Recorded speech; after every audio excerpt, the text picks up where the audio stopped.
오늘도 하나님을 예배하는 자리에 나와 하나님을 찬양하고 기도하며 하나님을 섬기겠다 다짐하는 여러분들의 삶 가운데 한량없는 하나님의 은혜와 사랑이 평강이 임하게 되시기를 예수님의 이름으로 축복합니다.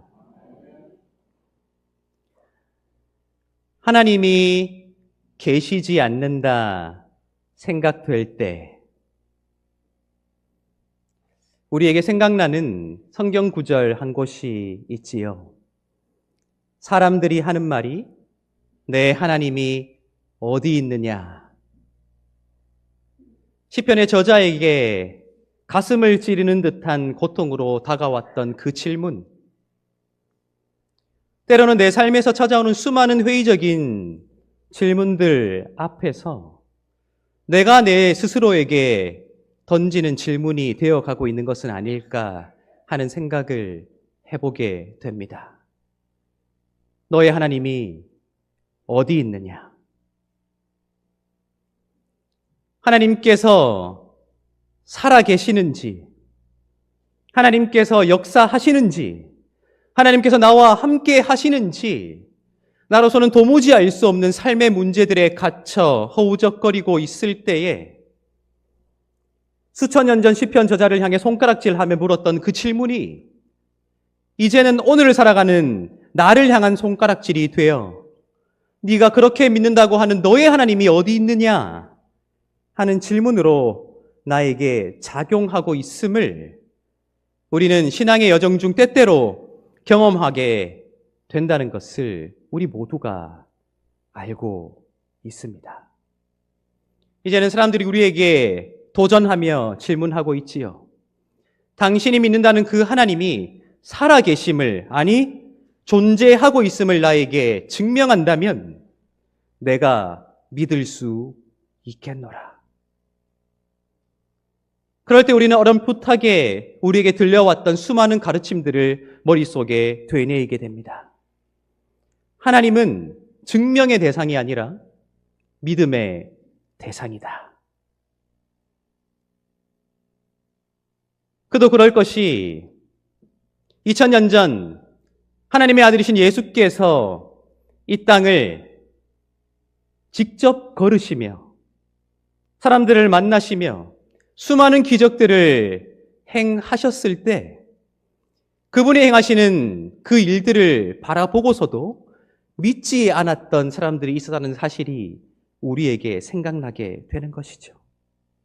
놀랍게도 비밀스럽게가 아닌 공개적인 장소에서 죽은 나사로를 살렸을 때 수많은 사람들이 그것을 증거 삼아 예수를 믿었던 것이 아니라 죽은 자를 살린 예수를 죽이려고 했으며 그렇게 예수께서 되살리신 나사로까지 다시 죽이려고 했던 그 유대인들의 모습을 생각할 때에 하나님은 증명의 대상이 아니라 하나님은 믿음의 대상이라는 그 확고한 생각들이 다시 우리 마음속에 되새겨지게 된다는 것입니다. 아니, 주님 2000년 전이 아니라 SNS가 발달하고 기술이 발달하여 이제는 지구 곳곳에서 이루어지고 있는 일들을 매일매일 실시간으로 알 수 있는 이 시대에 활동하셨다면 어쩌면 더 많은 사람들이 증거 요구할 것 없이 주님을 믿지 않겠느냐, 하나님을 믿지 않겠느냐, 하나님 앞에 질문하게 되지만 다른 한편으로 우리는 알고 있는 것이 있습니다. 주님께서 이 시대에 활동하셨다면 수많은 악플들과 싸우기 위해 고군분투하셨을 것이다.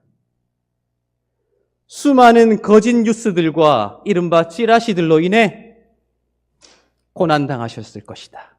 결국 하나님은 증명의 대상이 아닌 믿음의 대상이라는 사실이 우리 마음속에 확고해지게 된다는 것입니다. 여러분들 동의하십니까? 하나님은 증명의 대상이 아니라 믿음의 대상이다. 믿으십니까?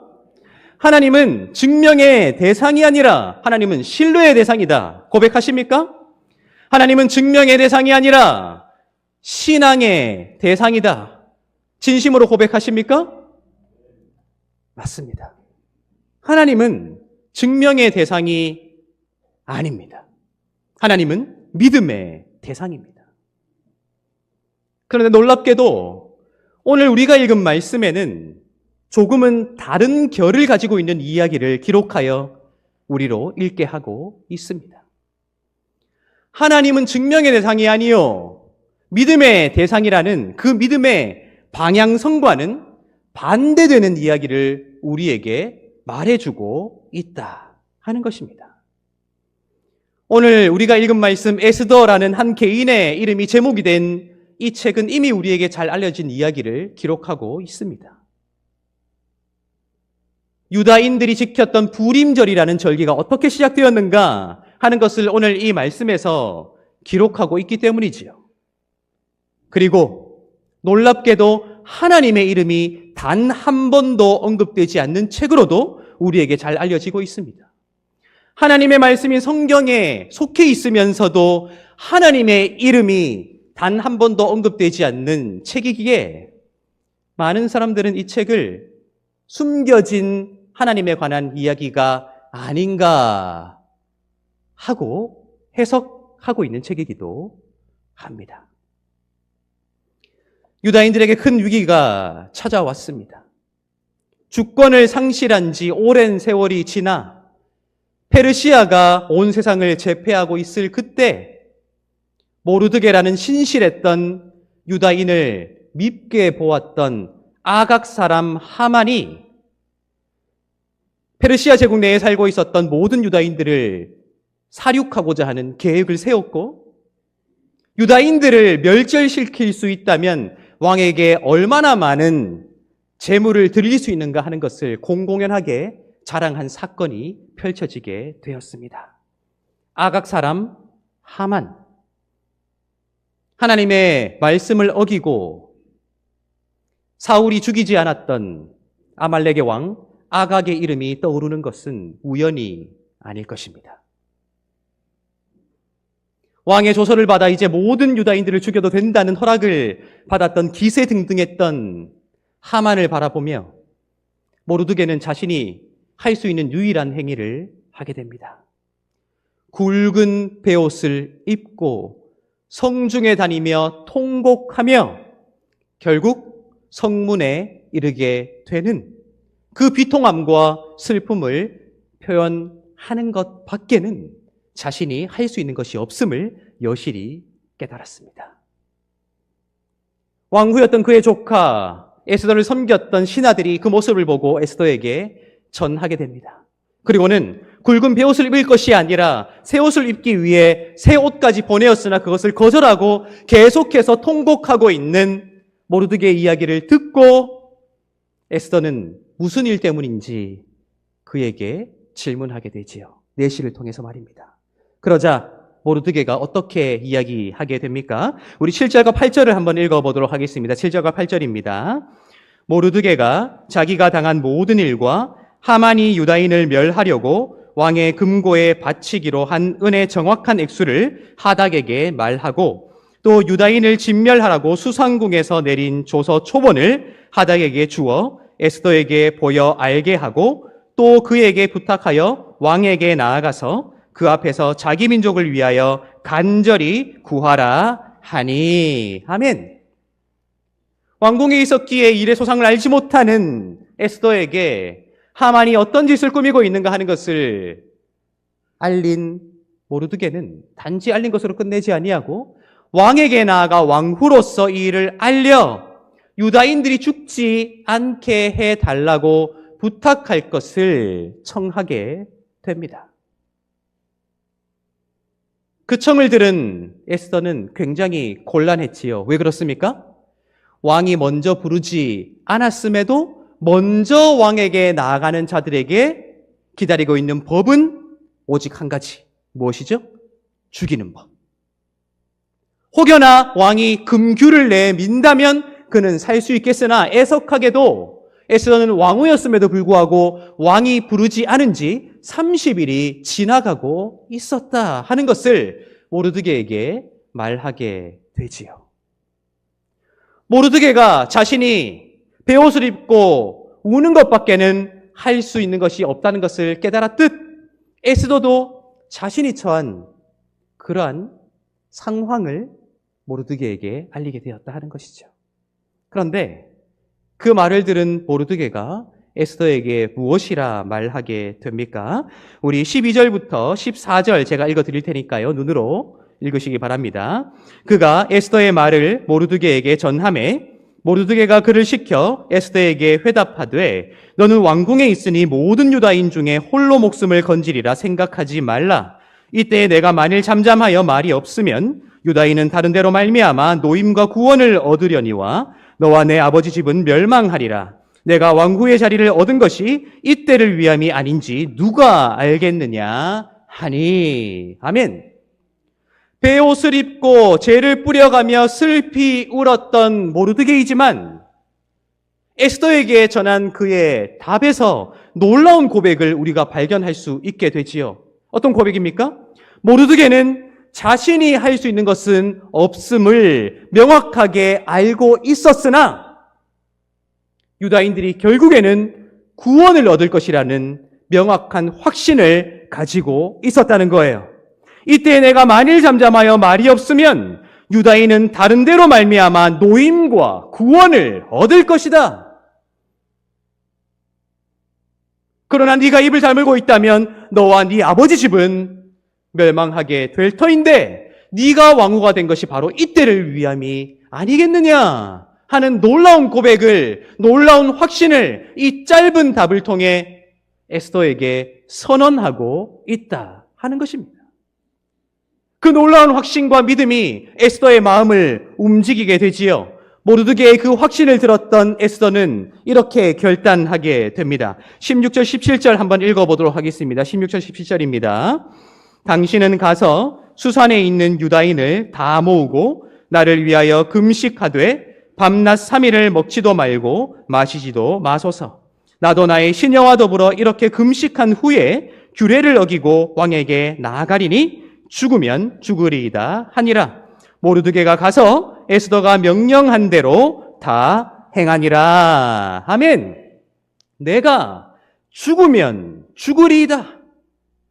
왕에게 먼저 나아가는 자는 오직 유일한 한 가지 법, 그는 죽임을 당할 것이라는 그 법을 알면서도 내가 죽을 각오로 나아가겠습니다. 다만 당신이 해야 할 일이 한 가지 있습니다. 수산궁에 있는 모든 유다인을 모아 금식하소서. 여러분, 금식이 무엇입니까? 먹기를 끊는 것입니다. 먹기를 끊어가며 하는 것이 무엇입니까? 기도입니다. 결국 금식은 하나님께 간절히 소원하는 바가 있어 그 간절함을 나타낼 수 있는 상징적인 행위입니다. 결국 그 금식과 기도는 누구에게 하는 것입니까? 하나님께 하는 것이죠. 모르드게가 선언한 바, 유다인들은 다른 데로 말미암아 노임과 구원을 받을 것이라 했던 그 구원은 누가 행하는 것입니까? 하나님께서 행하시는 것입니다.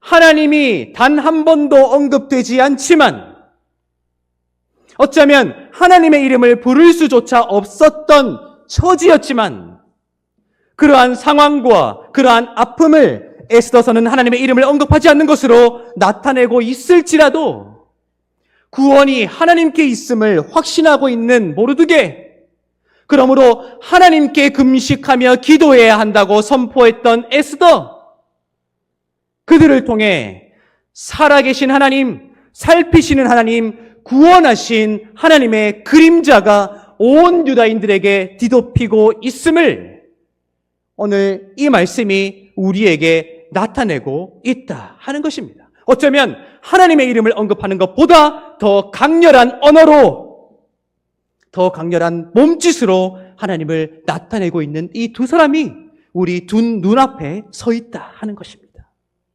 놀랍게도 하나님께서는 그 금식의 기도를 들으셨습니다. 그 구원의 확신을 듣고 응답하셨습니다. 우리는 이후의 내용을 잘 알고 있습니다. 에스더가 죽음을 무릅쓰고 왕에게 나아갔을 때 왕이 규를 내밉니다. 죽게 되는 법을 피했다는 것입니다.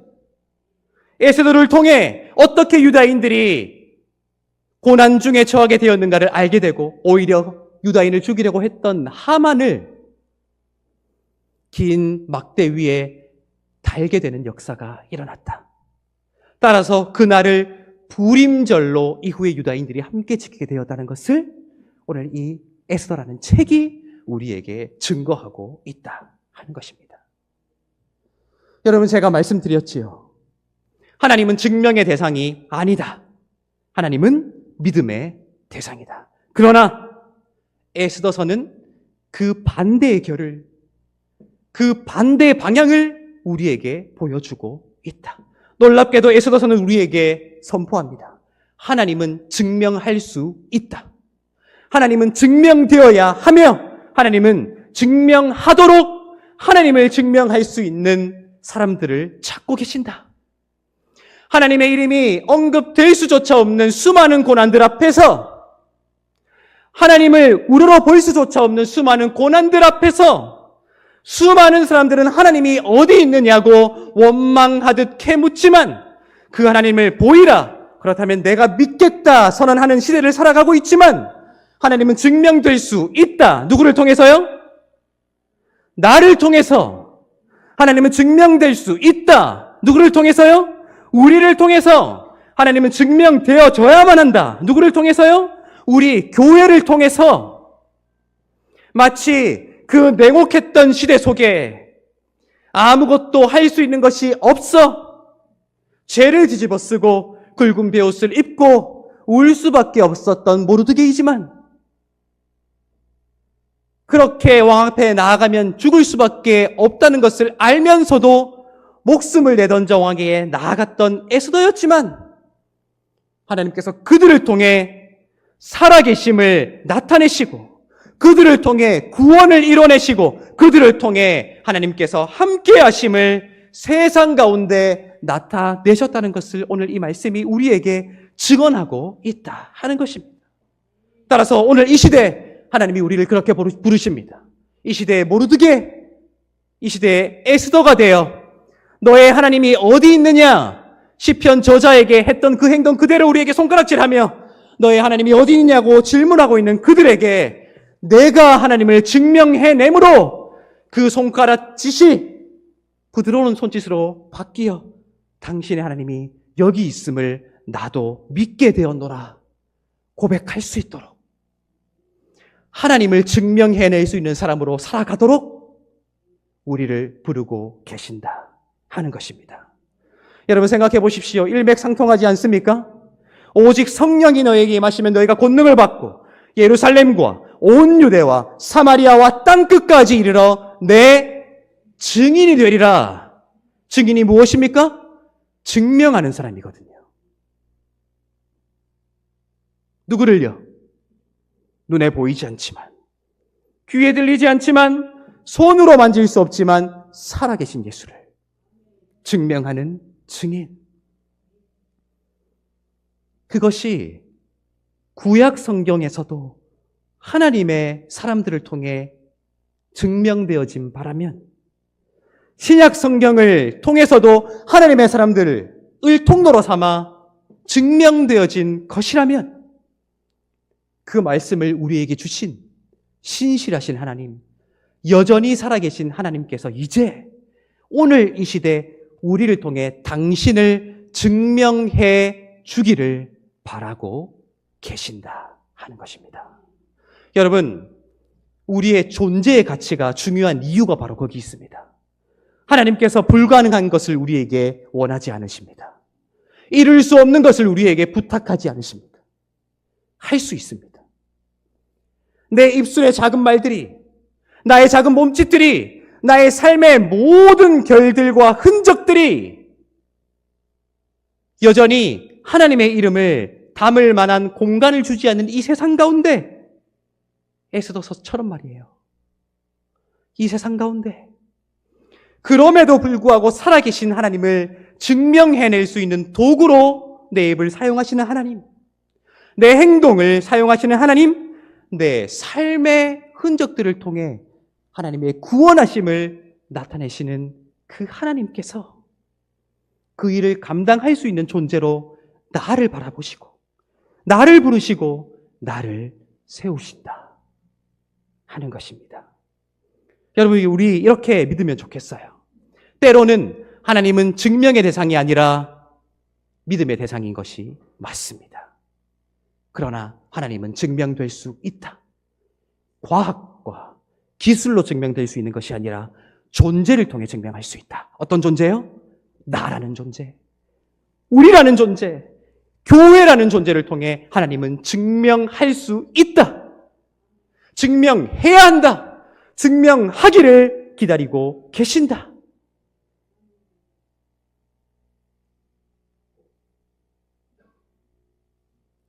우리가 그렇게 하나님의 부르심을 받은 하나님의 증인으로 우리의 입술과 행동과 마음으로 살아계신 하나님을 증명해내므로 가장 먼저는 나의 가정이, 나의 직장과 사업장이, 내가 발디고 살아가는 이 세상의 모든 공간이, 우리가 함께 모여 예배하는 이 예배당이 살아계신 하나님을 온전하게 드러낼 수 있는 가장 복된 존재로서의 삶이 되시기를 예수님의 이름으로 축복합니다. 기도하겠습니다.